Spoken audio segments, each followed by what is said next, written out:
a lot of practices are not spending necessarily at this stage because of fear, because of all of the challenges that you outlined earlier. Do you believe that this is the right approach as a generic rule, or do you believe that this could create more risk?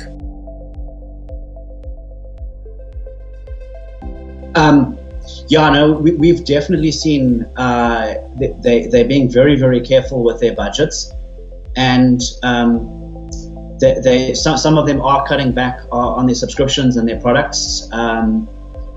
We've seen such an impact, especially what's really, really been hard is the guys who've just been starting their practices and have got a small client base. A lot of them have had to really, really battle or close, and it's really heartbreaking. So I can really understand how they would cut back. But on your sort of legal research tools, like your law reports and your ledge and your commentary works, they're the tools of your trade. So I would certainly, obviously being biased coming from a legal publisher, but I would say no, this is the time to keep those and to actually possibly look at very carefully investing in more of the tools of your trade to make sure that you're competitive and that you survive. That's an interesting point about investing more to be competitive. Do you feel like if, and I don't want to ask you a leading question, but I kind of do. Do you find that spending on the right things could actually de-risk the practice?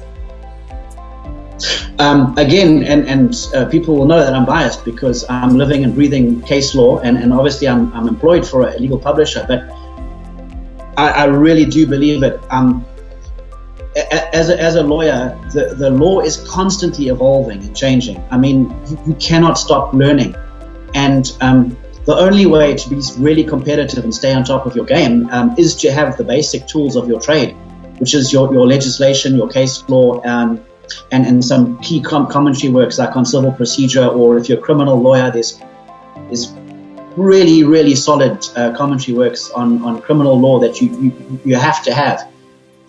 There really are. Like a carpenter needs and a plumber needs pliers and plumbing spanners. You need these to function in your practice and to be competitive, because there's lots of lawyers out there, and if you don't have the right tools and you're not on top of your game and knowing the latest rules and the latest case law, the latest legislation, how are you going to be competitive? Because we are in an adversarial system, and to be competitive, you really have to you have to learn and stay on top of your game on a daily basis.